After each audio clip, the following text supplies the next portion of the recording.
I'm no physician, but he clearly has some form of dementia. And just 24 hours prior to the wandering around lost with the Japanese prime minister, on Air Force One, he bragged about taking a animal identification test, a picture of a giraffe. He was able to choose it.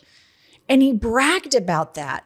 And it's not, I turned on CNN this morning. I was like, is anybody talking about that? Yeah. No. Went to MSNBC, crickets. We've normalized it. Everyone has, whether liberal, conservative. I've tried not to. For 10 years, I've tried to keep going, saying, I moved to this country in 2015, just weeks before he came down that golden escalator.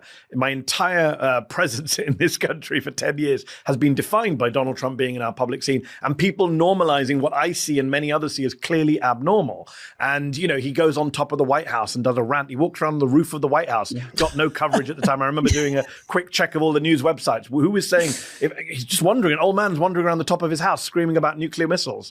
Even on that flight, Jennifer, on Sunday, he also talked about taking an MRI. And then he wouldn't say why. And I'm trying to think about another president, forget Joe Biden, any other president who could say, oh, I took an MRI, I'm not going to tell you why. I got shot in the ear, but I'm not going to release the medical records. I went to an annual check for my health, even though I already had one a few months ago. I've got weird blotchy things on my hand that make me look like someone out of Count Dracula.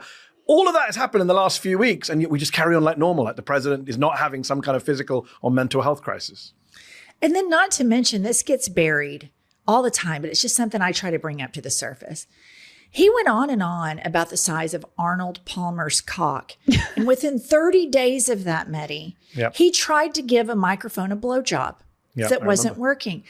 And this just, any other politician, that would be career ending. Oh, no. I mean, that's 10 years of this. And it's, again, you can't blame Trump, right? We go, oh, Trump. It's not Trump's fault. He is who he is. It's the rest of ours fault for enabling it, for looking away, for aiding and abetting, for moving on, for tolerating, for excusing. You know, the number of people, even liberals, who say stuff like, you'll tell them something. I'll tell friends of mine, Donald Trump just did this, and they'll just chuckle, say, that's who Trump is. We don't do that for anyone else. Right. How did this guy, how did the freak from Home Alone 2 get the special pass from the entire American public, American media, American political establishment? I mean, you talk about manhood, size of penises. He made fun of Marco Rubio's manhood back in 2016. I'm old enough to remember that. I know we all move on.